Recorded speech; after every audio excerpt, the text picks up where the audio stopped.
Hi అండి. ఈరోజు మనం చేసే రెసిపీ చికెన్ ఫ్రై రెసిపీ అండి. చాలా సింపుల్‌గా, తొందరగా ఎలా చేయాలో ఈ వీడియోలో అయితే చూపిస్తాను. చాలా అంటే చాలా టేస్టీగా ఉంటుంది. మీరు కూడా ఒకసారి ట్రై చేయండి. ముందుగా స్టవ్ వెలిగించుకొని ఒక కడాయి పెట్టేసుకోండి. అందులోకి ఒక చెంచా వరకు ఆయిల్ వేసేసుకోండి. ఆయిల్ బాగా హీట్ అయ్యాక 2 లవంగాలు, కొద్దిగా చెక్క వేసేసి వీటిని ఫ్రై చేసిన తర్వాత ఎక్కువ క్వాంటిటీలో ఉల్లిపాయ ముక్కల్ని సన్నగా తరిగేసి ఇలా వేసేసుకోండి. ఉల్లిపాయ ముక్కలు కొంచెం గోల్డ్ షేడ్ వచ్చినప్పుడు ఇందులోకి నేనైతే ముందుగానే అల్లం, వెల్లుల్లి, కొత్తిమీర ఆకులైతే వేసేసి పేస్ట్ చేసి పక్కన పెట్టుకున్నానండి. ఆ పేస్ట్‌నైతే ఇందులోకి వేసేస్తున్నాను. ఇలా వేసిన తర్వాత ఒక గుప్పెడు పుదీనా ఆకులు గూడా వేసేసుకోండి.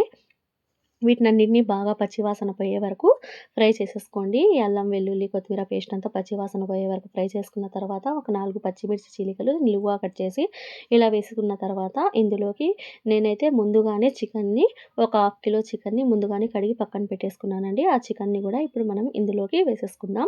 ఇలా చికెన్ వేసిన తర్వాత కొద్దిగా 5 నిమిషాల పాటు ఫ్రై చేసుకోండి. ఈ ఫ్లేవర్ అంతా బాగా పట్టేట్టుగా.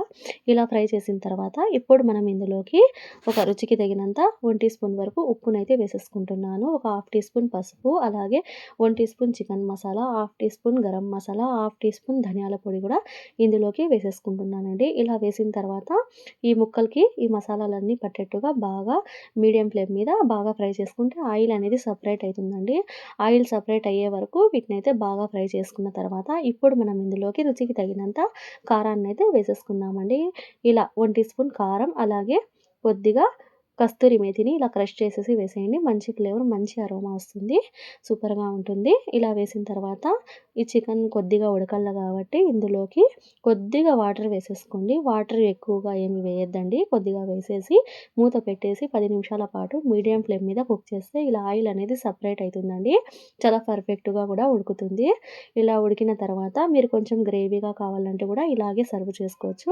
లేదు అనుకుంటే డ్రైగా చేసుకోవచ్చండి. ఇందులోకి ఒక గుప్పెడు కొత్తిమీర ఆకులు, 4 కరివేపాకు రెబ్బలు వేసేసి కరివేపాకు వేస్తే మంచి అరోమా వస్తుంది. ఇలా వచ్చిన తర్వాత బాగా కలిపేసిన తర్వాత పూర్తిగా డ్రై అయిపోవాలండి. స్లో ఫ్లేమ్‌లో పెట్టి డ్రై చేసుకోండి.